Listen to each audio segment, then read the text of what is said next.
Le capitaine Adan naviguait dans les eaux agitées au large de la côte somalienne, fouillant activement le panneau de contrôle et scrutant l'horizon tout en surveillant le radar et en vérifiant les coordonnées. Il aperçut quelques bateaux à l'horizon, inconscient du danger imminent qui se cachait devant eux. Le capitaine Adan n'y prêta aucune attention, les prenant pour des pêcheurs somaliens. Mais à mesure que les navires se rapprochaient avec des mouvements coordonnés et déterminés, ses instincts de marin chevronné commencèrent à s'alarmer. Des pirates, armés et prêts à la confrontation, approchaient rapidement du navire porte-conteneurs. Ce qu'ils ignoraient, c'est que le capitaine Adam avait une surprise dans sa manche. Ce matin-là, le soleil s'était levé sur une mer cale, projetant une lumière dorée sur le porte-conteneurs qui fendait les eaux de manière régulière. Le capitaine Adan, un marin chevronné avec des décennies d'expérience, avait effectué ses vérifications habituelles, échangeant des plaisanteries légères avec son équipage. C'était juste une autre journée de voyage, sans rien de particulier, jusqu'à ce qu'il repère deux bateaux à l'horizon. D'abord, il les rejeta comme de simples pêcheurs somaliens, une vue commune dans ces eaux. Cependant, à mesure que les bateaux se rapprochaient, les soupçons du capitaine Adam furent confirmés. En tant que marin expérimenté, le capitaine Adam se lança immédiatement dans l'action. Ses mains volaient sur le panneau de contrôle, apportant des ajustements rapides à la trajectoire et à la vitesse du navire. Il donna des ordres précis à son équipage, leur demandant de se préparer à des manœuvres d'évasion. La rapidité de réflexion et la navigation experte du capitaine permirent au navire d'éviter habilement les deux bateaux approchant. Alors que les pirates se rapprochaient, Adam poussa le navire à ses limites, naviguant avec une précision habile entre les vagues. Il ordonna à l'équipage de déplacer la charge afin d'améliorer l'agilité du navire. Chaque manœuvre fut exécutée avec une précision de minutie, le porte-conteneurs se déplaçant avec une étonnante grâce pour sa taille. Les bateaux pirates se faufilaient et zigzaguaient, tentant de flanquer le navire des deux côtés. Malgré la poursuite incessante, Adam resta calme en apparence, bien que son esprit soit en effervescence, élaborant des stratégies. Il utilisa la taille du navire à son avantage, créant de grandes houles pour déstabiliser les plus petits bateaux pirates. Les vagues s'écrasaient contre la coque, chaque virage créant une barrière redoutable pour les assaillants. Cependant, alors qu'un bref sentiment de soulagement l'envahissait, un bruit sourd et inattendu résonna à travers la coque du navire. Le cœur du capitaine Adam se serra. Il n'avait pas anticipé la présence d'un troisième bateau caché à la vue. La réalisation le frappa comme un raz-de-marée, les pirates l'avaient pris de court. En quelques instants, des hommes armés du troisième bateau se hissèrent sur le côté du navire, grimpant à bord avec une urgence prédatrice. Le capitaine Adam disposait d'armes à bord pour se défendre lui-même et protéger l'équipage, mais la dernière chose qu'il voulait était de transformer cela en une scène de tir active. Il savait que la meilleure option était de se rendre, laisser les pirates prendre le contrôle du navire, et que ses supérieurs se chargent de la situation plus tard. Mais Adam ne pouvait pas être sûr que ces pirates laisseraient son équipage indemne, même s'ils se rendaient, et il avait le devoir de les protéger. Le temps s'écoulait à mesure que les pirates se rapprochaient du bord du porte-conteneurs. Soudain, au milieu du chaos, un plan se forma dans l'esprit d'Adam, et il ne put s'empêcher de sourire. Le capitaine Adam saisit rapidement le microphone et cria un message dans l'interphone. Il ordonna à chaque membre de l'équipage de se rendre à la cafétéria sous le pont. Après cela, il coupa rapidement les moteurs du navire, le laissant dériver à la merci de l'océan, comme Adam l'avait voulu. Tandis que l'équipage suivait ses ordres et se rendait à la cafétéria, les pirates montaient à bord. Ils étaient 5, armés de vieux AK-47. Leur leader élabora un plan rapide, il visait à trouver les objets les plus précieux et facilement transportables. Le capitaine Adam était resté dans la salle de contrôle, suivant leur déplacement, et il se sentit soulagé lorsqu'ils se séparèrent. Cette division simplifierait sa contre-attaque. Il pourrait d'abord s'occuper du duo, puis se concentrer sur le trio. Adam contacta ses deux officiers adjoints, leur demandant de verrouiller l'équipage dans la cafétéria et de le rejoindre sur le pont. Les officiers commandants arrivaient rapidement, prêts à exécuter le plan. À l'insu des pirates, leur destin était scellé. Les officiers partirent rapidement pour tendre le piège. Adam regardait les deux pirates nerveux, Ahmed et Youssouf, qui serraient fermement leurs AK-47 et se faufilaient vers le bruit, pensant que c'étaient des membres de l'équipage cachés. À mesure qu'ils s'approchaient du bruit, la cupidité prit momentanément le dessus sur leur prudence. Ils jetèrent un coup d'œil dans la caisse, les yeux écarquillés de surprise en découvrant des smartphones flambant neufs. Leur prudence se dissipa dans une mer de cupidité, chaque appareil brillant obscurcissant leur jugement un peu plus. Chaque seconde qui passait les rapprochait de leur destin, mais ils restaient insouciants du piège qui se refermait autour d'eux. D'un geste rapide et silencieux, Adam donna le signal à son équipage. En un instant, les portes de la caisse se refermèrent avec un bruit métallique, les verrous résonnant dans la cale. Pris en plein dans leur célébration, les pirates étaient désormais prisonniers dans une cage créée par leur propre avidité. Dans la pénombre de la cale, l'équipage d'Adam poussa un soupir collectif, le soulagement les envahissant alors qu'ils confirmaient que les deux pirates étaient fermement emprisonnés. Cette victoire était un premier succès crucial, mais ils savaient que le danger était loin d'être écarté. Sous les lumières fluorescentes de la salle de messe de l'équipage, Adam convoqua rapidement une réunion. Avec urgence dans la voix, il expliqua leur prochain mouvement. Les yeux de son équipage se fixèrent sur lui, comprenant la gravité de la situation. « Nous avons l'avantage maintenant, mais nous devons rester vigilants, avertit-il, son regard stable et autoritaire. Adam se déplaça avec détermination vers la salle de contrôle, s'assurant que tous les dispositifs de communication dans la caisse étaient brouillés. À travers la ligne pleine de bruit statique, Adam détailla la situation.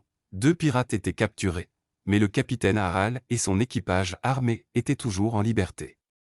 Son rapport fut méthodique, soulignant l'urgence de leur besoin d'assistance. Une fois le message envoyé, un silence tendu enveloppa la salle de contrôle. Adam et son équipage attendirent, le poids de chaque seconde qui passait pesant lourdement dans l'air. Leurs yeux se tournaient vers la radio, espérant une réponse. Finalement, la radio se remit à grésiller avec la réponse de la garde côtière. Ils reconnurent la précarité de la situation et élaborèrent un plan d'approche, visant à monter à bord du navire avec une escalade minimale. Leurs paroles apportèrent un éclat d'espoir, mais Adam restait sur ses gardes. Il savait que le navire était loin dans la mer d'Arabie, à au moins 3 heures de la côte la plus proche. Se préparant à ce qui les attendait, il se mit en position pour son prochain mouvement. Alors qu'Adam observait à travers les caméras de surveillance, Harald menait ses hommes restants dans les couloirs du navire avec plus de précaution. L'absence d'Ahmed et de Youssouf était inquiétante. Les instincts d'Harald lui faisaient pressentir que quelque chose n'allait pas. Il fit signe à ses hommes de se déplacer discrètement, sachant qu'une erreur pourrait entraîner une confrontation mortelle avec l'équipage. Dans un coin tranquille de la salle de contrôle, Adam briefa son équipage. « Nous ne devons pas sous-estimer Harald, avertit-il, sa voix basse et sérieuse. Pendant ce temps, dans les couloirs résonnants du navire, la frustration du capitaine Harald éclata en agressivité. Avec une grimace profondément gravée sur son visage, il tira un coup de feu dans le plafond en acier. Les bruits forts résonnèrent à travers le navire. Poussés par la colère et la frustration, et encouragés par le jet de leur leader, les pirates restants ouvrirent le feu dans les airs. Ils espéraient que le bruit ferait sortir les membres cachés de l'équipage, sans se rendre compte qu'ils commettaient l'erreur grave de révéler leur propre position. La voix du capitaine Harald tonna dans les couloirs du navire, lançant des menaces et des ordres. « Sortez, ou nous vous trouverons », cria-t-il, sa voix teintée de menaces. En contraste total avec le chaos qui se déroulait à l'extérieur, Adam restait calme dans la salle de contrôle. Ses yeux ne quittaient pas les écrans de surveillance, son esprit bouillonnant mais concentré. Il donna silencieusement des instructions à son équipage, sa voix étant une ancre stable au milieu de la tempête. L'équipage, en entendant le plan d'Adam, échangea des regards inquiets. Leurs visages marqués de préoccupation, Adam s'arma d'outils non létaux, visant à tromper plutôt qu'à engager une lutte physique avec le capitaine Harald. Conscient des risques, Adam dirigea son cap vers la dernière position connue d'Harald. Ses pas étaient mesurés et silencieux, alliant prudence et détermination. À mesure qu'Adam s'approchait de la position d'Harald, un silence tendu et malaisé enveloppait le navire. Au détour d'un coin, Adam se retrouva face à face avec le capitaine Harald et ses hommes. D'un pas stable et d'un regard inébranlable, il entra dans leur ligne de mire. Les pirates, surpris par son apparition soudaine, levèrent leurs armes, mais Adam resta composé. Tenu en joue, la voix du capitaine Adam resta calme et contrôlée alors qu'il parlait. « Je peux vous conduire vers la cargaison la plus précieuse du navire, proposa-t-il, sa voix légèrement feignant la soumission pour gagner du temps et baisser leur garde. Les yeux du capitaine Hara se rétrécirent, la suspicion et la cupidité se livrant bataille en lui. Après un moment tendu, il acquiesça, acceptant de suivre Adam tout en gardant son arme braquée sur lui. Adam guida le chemin, serpentant à travers le dédale du navire. Chaque pas était délibéré, les conduisant plus profondément dans son piège. Ils arrivèrent à l'endroit désigné, un endroit apparemment sans histoire au milieu du labyrinthe de containers. D'un signe discret, invisible aux pirates, Adam alerta son équipage caché. Adam avait mené les pirates vers une caisse soigneusement choisie, remplie à ras-bord de bijoux étincelants. La vue du trésor fit briller les yeux des pirates. Deux d'entre eux commencèrent à remplir rapidement leurs sacs, leur attention totalement détournée d'Adam. Tandis que les pirates étaient distraits, l'attention du capitaine Hara fut captée par une autre caisse marquée comme contenant des produits électroniques de grande valeur. En se penchant pour l'inspecter, Adam saisit l'occasion. D'un coup rapide, il poussa Harald dans un trou dissimulé. Dès que le capitaine Harald disparut dans le piège, l'équipage d'Adam se précipita à l'action. L'équipage travailla de manière fluide, et en quelques instants, ils eurent le contrôle sur les pirates restants, les bras fermement attachés dans leur dos. Le pont était désormais sous le contrôle total d'Adam. Après la confrontation, Adam se déplaça dans tout le navire avec un sens de l'urgence, s'assurant de la sécurité et du bien-être de chaque membre de l'équipage. Il vérifia chacun d'eux, sa voix étant une présence rassurante après le chaos. Une fois satisfait que tous étaient en sécurité et non blessés, il tourna son attention vers l'évaluation de la situation avec la garde côtière. Il retourna sur le pont et prit ses jumelles. À l'horizon, la silhouette du navire de la garde côtière devenait visible. La vue du navire approchant apporta un sentiment collectif de soulagement à l'équipage. À l'approche de la garde côtière, Adam se prépare à leur transférer le contrôle de la situation, le poids de la responsabilité se levant lentement de ses épaules. À l'arrivée de la garde côtière, Adam les conduisit à l'endroit où les pirates étaient détenus. Un par un, les pirates furent remis, y compris le capitaine Harald, qui semblait toujours sonné par le tournant rapide des événements. Avant qu'il ne soit emmené, le capitaine Adam s'approcha des gardes côtiers avec une demande sobre. « Je comprends que ces hommes ont commis un crime, mais je vous demande de faire preuve de clémence, dit-il.